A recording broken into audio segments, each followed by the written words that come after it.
વિદ્યાર્થી મિત્રો, 11મા બીજા ચેપ્ટરમાં સ્વાધ્યાયનો 11મો દાખલો, જે મોસ્ટ આઈએમપી છે, પરીક્ષામાં પૂછાય તેવો દાખલો છે.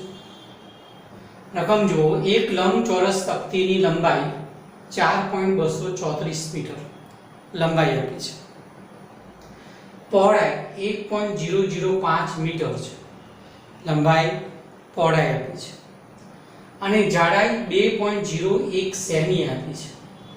અહીંયા મીટર છે, અહીંયા સેમી છે. તો 2.01 સેમીના આપણે મીટર બનાવીએ તો સેમીના મીટર બનાવે તો શું થાય? 10⁻2 ઘાત. આ પદને 100 વડે ભાગવા આપણે તો 0.0201 મીટર થાય. પ્રશ્ન પૂછાયો, સાર્થક અંકને ધ્યાનમાં રાખી ક્ષેત્રફળ અને કદ શોધો. આ જે લંબચોરસ તકતી હોય ને એનું ક્ષેત્રફળ, કુલ ક્ષેત્રફળ અને કદ શોધો સાર્થક અંકને ધ્યાનમાં રાખી. પહેલા આપણે શોધીશું ક્ષેત્રફળ. આ તકતીનું ક્ષેત્રફળ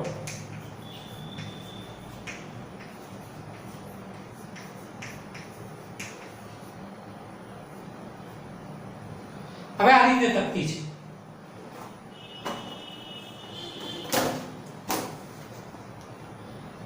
આ છે લંબાઈ, આ છે પહોળાઈ અને આ છે જાડાઈ.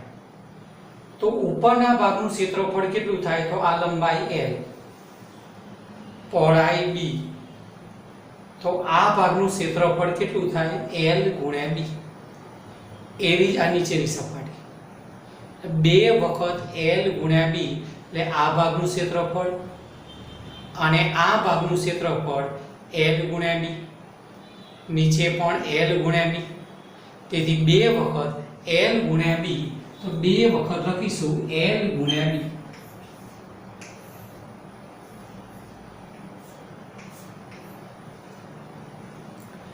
હવે હું આ ભાગ લઉં તો આ લંબાઈ L છે, આ જાડાઈ H છે, આ L,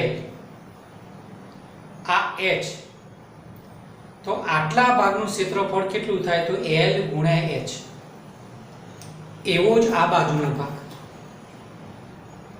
તેથી 2 વખત L ગુણ્યા H, એટલે આ ભાગનું ક્ષેત્રફળ કેટલું? L ગુણ્યા H, L ગુણ્યા H, 2 વખત L ગુણ્યા H. 2 મેં બહાર મૂકી દીધા છે. હવે આ ભાગ બાકી રહ્યો. આ છે B, પહોળાઈ, આ છે જાડાઈ H. તો આ ભાગનું ક્ષેત્રફળ કેટલું થશે? B ગુણ્યા H. એવી રીતે આ બાજુનો ભાગ પણ કેટલો? B ગુણ્યા H. તેથી આ બાજુ B ગુણ્યા H, આ બાજુ B ગુણ્યા H, એટલે 2 વખત B ગુણ્યા H. ટોટલ ક્ષેત્રફળ શોધવાનું છે. B ગુણ્યા H 2 વખત, 2 આપણે કોમન કાઢી દીધા છે. ઉપરના ભાગનું ક્ષેત્રફળ L ગુણ્યા B, નીચેના ભાગનું ક્ષેત્રફળ L ગુણ્યા B, એટલે 2LB. આ ભાગનું ક્ષેત્રફળ L ગુણ્યા H, એમ આ ભાગનું ક્ષેત્રફળ L ગુણ્યા H, તેથી 2 વખત L ગુણ્યા H. આ ભાગનું ક્ષેત્રફળ B ગુણ્યા H, B ગુણ્યા H, તેથી 2 વખત B ગુણ્યા H. આમ આખા તકતીનું સંપૂર્ણ ક્ષેત્રફળ તમને મળી જાય. હવે આપણે બધી કિંમત મૂકી દઈએ તો આટલું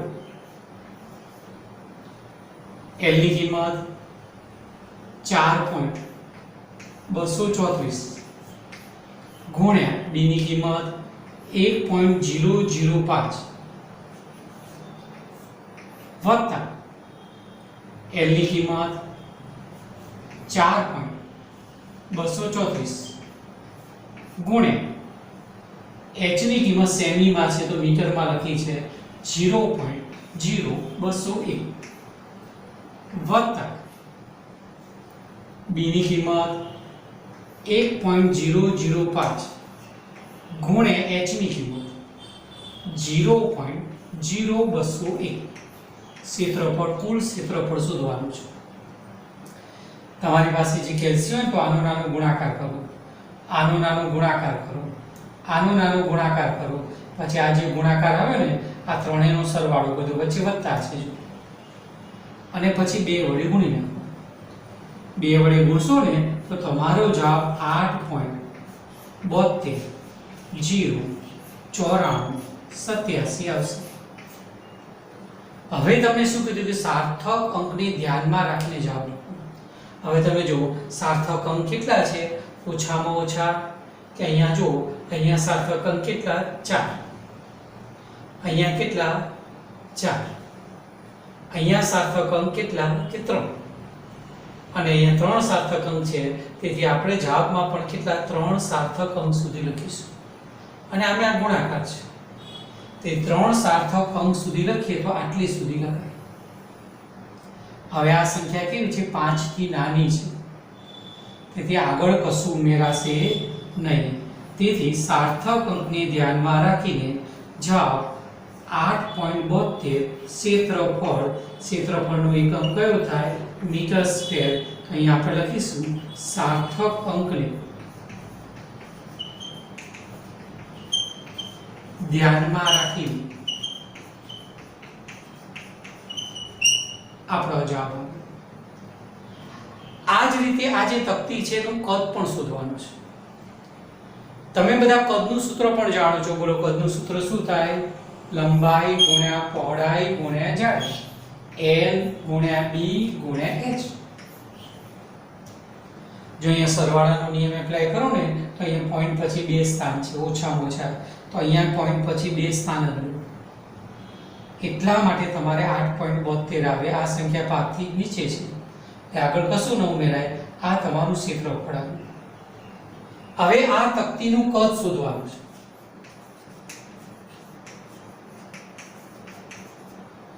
તો લંબાઈ L કેટલી છે 4.234,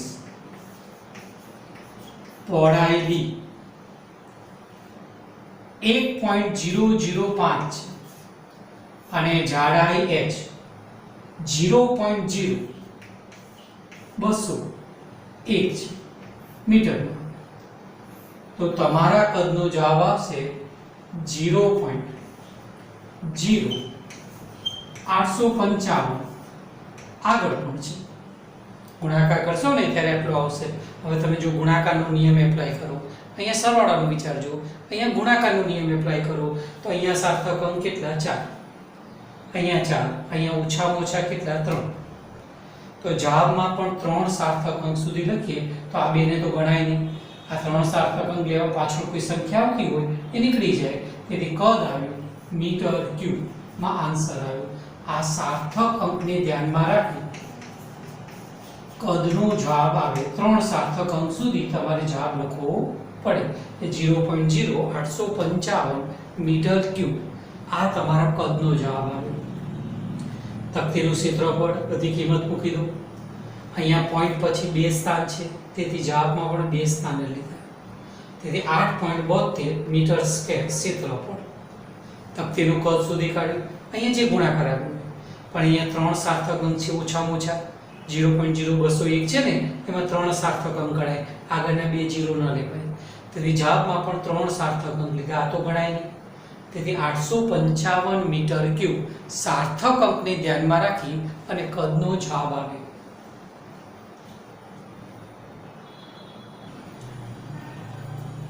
આપણે સ્વાધ્યાયનો 12મો દાખલો, એની રકમ સમજી લો. એક પ્રોવિઝન સ્ટોરમાં તુલામાં, ભૌતિક તુલા હોય ને એના વડે માપેલ એક બોક્સનું દળ આટલું આપ્યું છે 2.3 કિલોગ્રામ બોક્સનું દળ છે.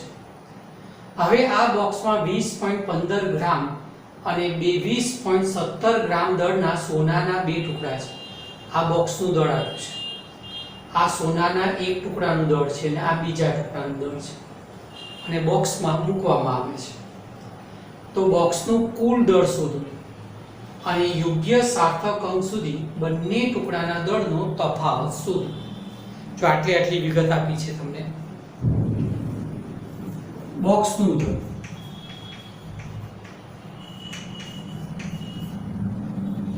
એમ કહ્યું 2.3 કિલોગ્રામ સોનાના એક ટુકડાનું દળ,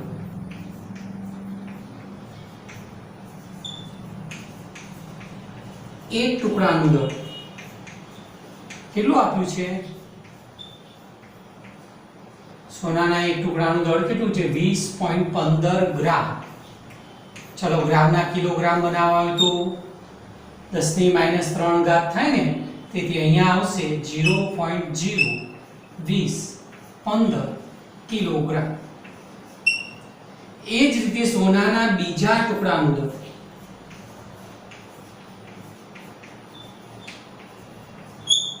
M2 કહ્યું, કેટલું આપ્યું છે? 20.17 ગ્રામ. જ્યારે એના કિલોગ્રામ બનાવીએ તો 0.017 કિલોગ્રામ. ચલો પહેલો પ્રશ્ન શું પૂછાય છે? બોક્સનું કુલ દળ શોધો. એટલે આ બોક્સનું દળ છે, એમાં બે ટુકડા મૂકીએ છીએ અને કુલ દળ આપણે શોધવાનું છે. તો બોક્સનું કુલ દળ, બોક્સનું કુલ દળ તમે સમજી શકો છો. બોક્સનું કુલ દળ શોધવા માટે આ ત્રણે ત્રણનો શું કરવો પડે? સરવાળો. 2.3 0.020 15 0.020 17 આ બધાનો સરવાળો કરીએ એટલે આપણને શું મળી જાય? બોક્સનું કુલ દળ. આ બોક્સનું દળ હતું, આ પહેલા ટુકડાનું દળ હતું, આ બીજાનું. આ બંને ટુકડા બોક્સમાં મૂક્યા છે, એટલે ટોટલ દળ કેટલું? આ ત્રણેયનો શું થાય? સરવાળો. m + m1 m2. આ સરવાળો કરીએ આપણે તો કેટલા થશે? અહીંયા 12, અહીંયા 3 0 4 3 2. હવે સરવાળા માટેનો તમે નિયમ જાણો છો કે જો અહીંયા પોઈન્ટ પછી એક જ સ્થાન છે, તો જવાબમાં પણ પોઈન્ટ પછી કેટલા સ્થાન લેશું? એક જ સ્થાન લેશું. આ કુલ. હવે આ સંખ્યા કેવી છે? 5 થી નાની છે.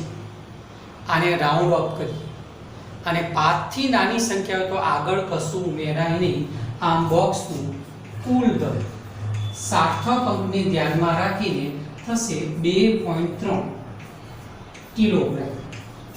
આ બધું છે ને કિલોગ્રામમાં છે. આ m છે, આ પહેલા ટુકડાનું દળ છે, આ બીજા ટુકડાનું દળ છે, આ કુલ દળ છે કિલોગ્રામમાં. અને અહીંયા પોઈન્ટ પછી એક જ સ્થાન છે, તેથી એક જ સ્થાન પછીની સંખ્યા રાઉન્ડ ઓફ કરી તો આપણો આ જવાબ આવે. બીજો ભાગ તમને શું પૂછ્યો છે કે આ બંને ટુકડાના દળનો તફાવત શું? આ બંનેનું જે દળ છે ને એનો તફાવત માંગ્યો છે. આ દળ કેટલું? 20.15 20.17. મોટામાંથી નાનું પદ બાદ કરું એટલો તફાવત.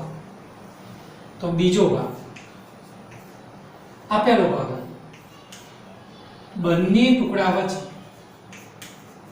બંને ટુકડાના દળ વચ્ચે તફાવત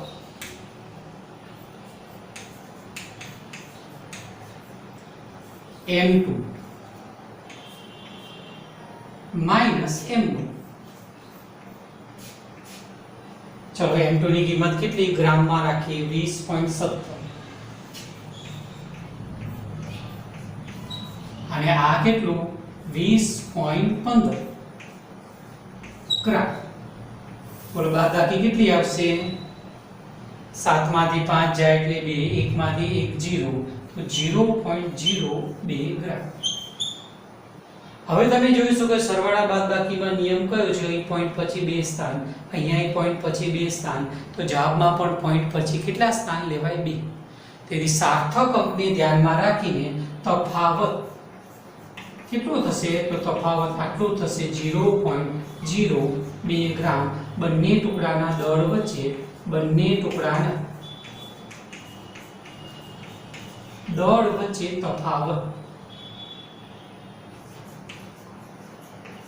સાર્થક અંકને ધ્યાનમાં રાખીને ફરીથી સમજી લો. એક પ્રોવિઝન સ્ટોર છે, ત્યાં જે બોક્સ છે ને એ બોક્સનું દળ આપ્યું છે 2.3. પ્રથમ ટુકડાનું દળ આપ્યું છે 20.15. બીજા ટુકડાનું દળ આપ્યું છે 20.17. આ ગ્રામમાં છે, એના કિલોગ્રામ બનાવ્યા.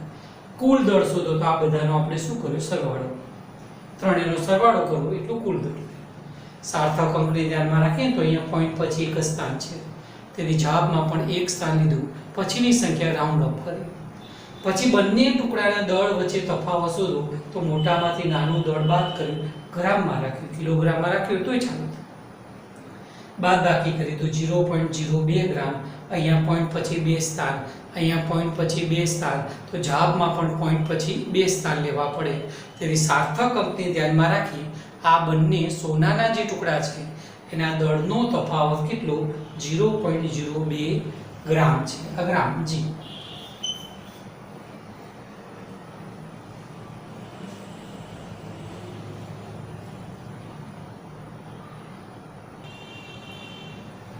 સ્વાધ્યાયનો 13મો દાખલો. આ પણ પૂછાતો દાખલો છે, મોસ્ટ આઈએમપી. એક ભૌતિક રાશિ p નું સૂત્ર આપ્યું છે a³ b² √c d. a b c d માં પ્રતિશત ત્રુટિ આપી છે. a માં 1%, b માં 3%, c માં 4% અને d માં 2%. તો p માં પ્રતિશત ત્રુટિ શોધો. ને પછી એમ કહ્યું કે આ બધામાં આપણે કિંમત મૂકીએ અને p શોધી કાઢીએ તો p આટલો આવે છે. તો એમ કહે છે કે આ જે જવાબ પર આધારિત પ્રતિશત ત્રુટિ પર આધારિત p નું મૂલ્ય ક્યાં સુધી રાઉન્ડ ઓફ કરી શકાય. p નું મૂલ્ય આપણે ક્યાં સુધી લઈ શકીએ કે બાકીની સંખ્યા રાઉન્ડ ઓફ કરી શકાય. એટલે આ જવાબ આવે છે એમાં ક્યાં સુધી રાઉન્ડ ઓફ કરી શકાય આ પ્રકારનો પ્રશ્ન છે. આ મેં p નું સૂત્ર લખ્યું, p બરાબર a³ b² upon √c into d. હવે અહીંયા ડેલ્ટા p upon p કર્યું, સાપેક્ષ ત્રુટિ. તો તમે થિયરીમાં જાણો છો ઘાત આગળ આવી જાય, 3 આગળ ડેલ્ટા a upon a વત્તા b² છે, ઘાત આગળ આવે ડેલ્ટા b upon b. ગુણાકાર કે ભાગાકાર હોય હંમેશા ત્રુટિનો સરવાળો થાય, તેથી આ પદ ભાગાકારમાં હોય તો પણ સરવાળો, અને વર્ગમૂળ એટલે કેટલી ઘાત? 1/2 ઘાત delta c upon c d વત્તા ડેલ્ટા d upon d. હવે આપણે કિંમત મૂકીશું તો ડેલ્ટા p upon p બરાબર 2.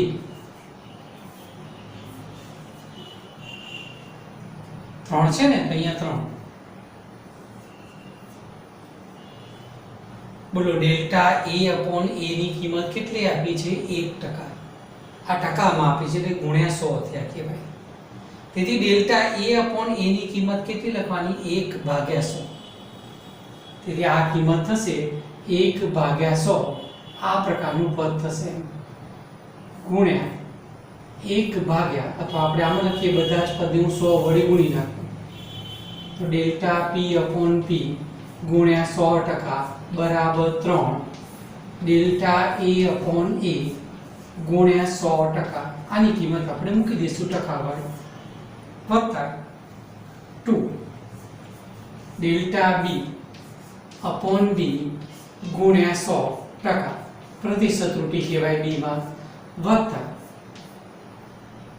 કેટલા છે? 1/2 છે તો 1/2 ડેલ્ટા c upon c પરસન્ટેજમાં એટલે 100%, 100 વડે બધા પદને ગુણી નાખીએ, વત્તા ડેલ્ટા d upon d ગુણ્યા 100%. હવે આ જે કૌંસ વાળું પદ કેટલું આપ્યું કહેવાય? a વાળું 1%, એટલે આ ટકામાં કહેવાય. એમ ડેલ્ટા b upon b ગુણ્યા 100 વાળું પદ કેટલું? 3%. એમ ડેલ્ટા c upon c ગુણ્યા 100 વાળું પદ કેટલું? 4%. તેથી આ કૌંસ વાળું પદ મૂકી દો, આ 3. કૌંસમાં કેટલું પદ થશે? 1%. 2 કૌંસ વાળું પદ કેટલું થશે? તો કેટલું આપ્યું છે? 3%. તેથી 3%. વત્તા 1/2. બોલો c વાળું પદ કેટલું આપ્યું છે તમને? 4%. તેથી આ પદ મૂકી દઉં 4. વત્તા ડેલ્ટા d upon d વાળું પદ કેટલું આપ્યું છે તમને? લાસ્ટ પદ 2%. તેથી ડેલ્ટા ડી અપોન ડી ગુણ્યા 100 એટલે 2% પ્રતિશત ત્રુટિ છે. 3 ગુણ્યા 1 3%, 2 ગુણ્યા 3 6%, 4 ભાગ્યા 2 એટલે 2% વત્તા 2%. બોલો પી માં પ્રતિશત ત્રુટિ કેટલી આવી? 6 ને 3 9, 9 ને 10 11, 12 13%. આ થઈ પી માં પ્રતિશત ત્રુટિ. જો પી નું સૂત્ર લખી દીધું, ડેલ્ટા પી અપોન પી કર્યા. એ ઘન છે ને તો ઘાત આગળ આવી ગઈ, ડેલ્ટા એ અપોન એ. બી સ્ક્વેર છે ને તો ઘાત આગળ આવી ગઈ, આ પદ થયું. એમ આ વર્ગમૂળ એટલે 1/2 ઘાત, એટલે 1/2 ઘાત આગળ આવી ગઈ. આ પ્રકારનું પદ. બધા જ પદને મેં 100 વડે ગુણી નાખ્યા. એટલે આ જે ત્રુટિ ખરી ને 1%, ડેલ્ટા એ અપોન એ ગુણ્યા 100 બરાબર 1%. ડેલ્ટા બી અપોન બી ગુણ્યા 100 બરાબર 3%. ડેલ્ટા સી અપોન સી ગુણ્યા 100 4%. એ રીતે ડી. પછી બધી કિંમત મૂકી દીધી. આની જગ્યાએ 1%, કૌંસવાળા પદની જગ્યાએ. પેલા કૌંસવાળા પદની જગ્યાએ 3%, આની જગ્યાએ 4%, આ કૌંસની જગ્યાએ 2%. આ 13% ત્રુટિ આવી શામાં? પી માં. હવે પી નું મૂલ્ય કેટલું છે બધી કિંમત મૂકતા? 2 પોઈન્ટ કેટલું આપ્યું છે રકમની અંદર? 3.763 આપ્યું છે. આ બધી કિંમત આમાં મૂકીએ ને તો 3.763 પી ની કિંમત આવે છે. પણ આ પ્રતિશત ત્રુટિ કેટલા આંકડામાં છે? 2 જ આંકડામાં છે. તેથી પ્રતિશત ત્રુટિમાં સાર્થક અંક 2 છે. પ્રતિશત ત્રુટિમાં સાર્થક અંક 2 હોવાથી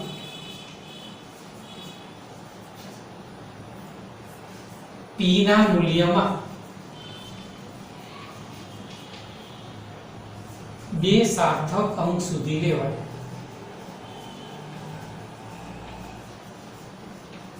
બાકીની સંખ્યા શું થાય? રાઉન્ડ ઓફ થાય એટલે આટલી લેવાની. 2 સાર્થક. હવે આ સંખ્યા રાઉન્ડ ઓફ થાય. બોલો આ સંખ્યા 5 થી કેવી મોટી? 6 છે ને. 5 થી મોટી સંખ્યા હોય તો આગળની સંખ્યામાં શું થાય? ઉમેરાય. તેથી સાર્થક અંક અને બાકીની સંખ્યા રાઉન્ડ ઓફ કરીએ તો પી નો જવાબ આવશે 3.7 ની જગ્યાએ શું થઈ જશે? 8. કેમ કે આ 5 થી મોટી છે, આગળ એક ઉમેર્યું 3.8. આ આપણો આન્સર આવશે. પીનું સૂત્ર હતું સાપેક્ષ ત્રુટિ લખી દીધી, ઘાત આગળ આવતી હતી, એ પ્રમાણે પદ ગુણ્યા 100 કરી દીધા બધા, પ્રતિશત ત્રુટિ થઈ. આ બધી પ્રતિશત ત્રુટિ આપી હતી. એટલે પી માં પ્રતિશત ત્રુટિ કેટલી આવી? 13%. પીનું આ મૂલ્ય હતું. અને પ્રતિશત ત્રુટિ 2 આંકડામાં છે, 2 અંકમાં સાર્થક અંક. એટલે પી ના જવાબમાં પણ 2 અંક. બાકીની સંખ્યા આપણે શું કરી? રાઉન્ડ ઓફ કરી દીધી.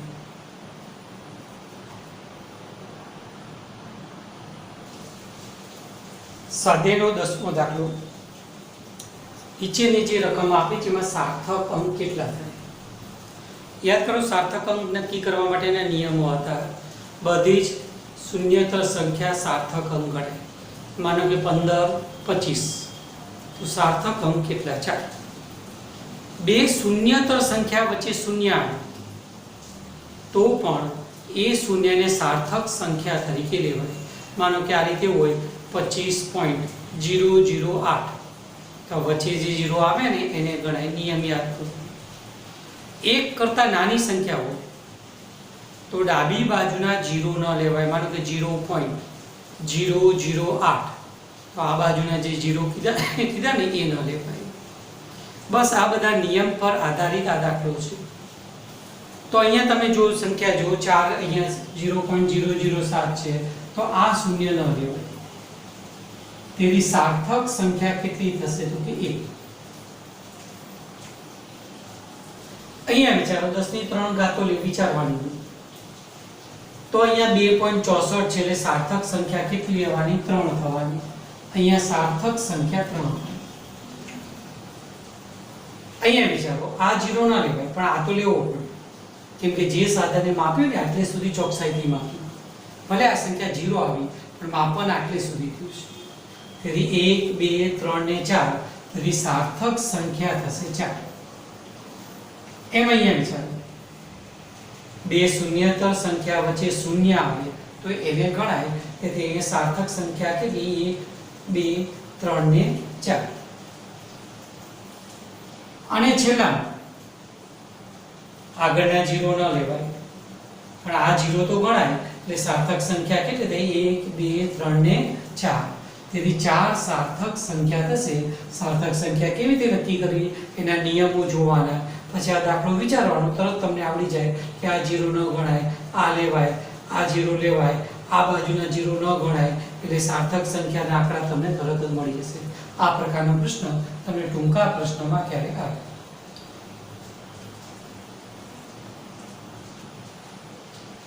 સ્વાધ્યાયનો 9મો દાખલો, આ પણ આઈએમપી દાખલો છે. એક મકાનનો ફોટોગ્રાફ 35 મિલીમીટરની સ્લાઇડ પર 1.75 સેમી સ્કેલ મળે છે. મકાનની ફોટોગ્રાફી લેવામાં આવે છે અને સ્લાઇડ પર આ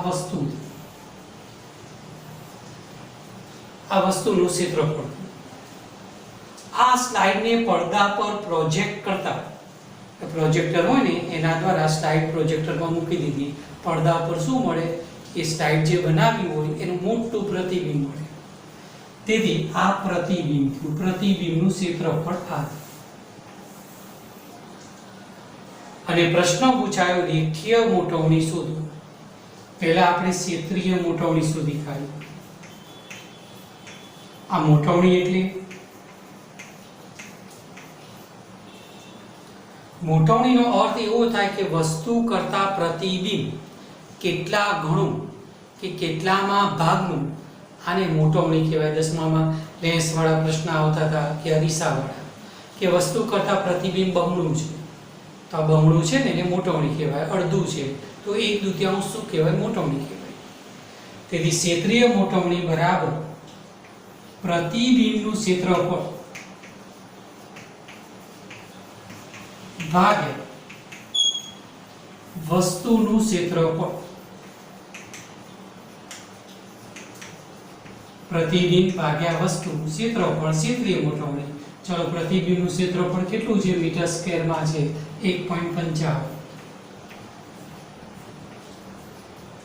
છેદમાં વસ્તુનું ક્ષેત્રફળ કેટલું છે? 1.75 પર સેમી સ્ક્વેર છે. સેમી સ્ક્વેરના મીટર સ્ક્વેર બનાવવા હોય તો સેમીના મીટર કેટલા થાય? 10⁻² ઘાત સેમી સ્ક્વેર, તેથી 10⁻4 ઘાત થશે. આ 10⁻4 ઘાત ઉપર જાય કે +4 ઘાત થઈ જાય, અને આનું સાદુરૂપ આપશો તો 0.8857 આવશે.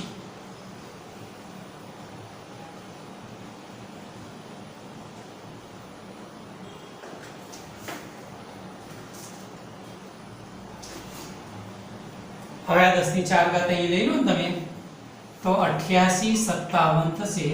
આ પ્રકારનું પદ આ ક્ષેત્રીય મોટવણી આપી. હવે આપણે રેખીય મોટવણી શોધ્યું હોય તો ક્ષેત્રીય મોટવણીનું વર્ગમૂળ કરી દેવાનું. રેખીય મોટવણી બરાબર, એટલે વસ્તુની લંબાઈ પ્રતિબિંબની લંબાઈ કેટલા ગણી એ પ્રમાણે આ રેખીય મોટવણી કહેવાય, બરાબર ક્ષેત્રીય મોટવણીનું વર્ગમૂળ. ક્ષેત્રીય મોટવણી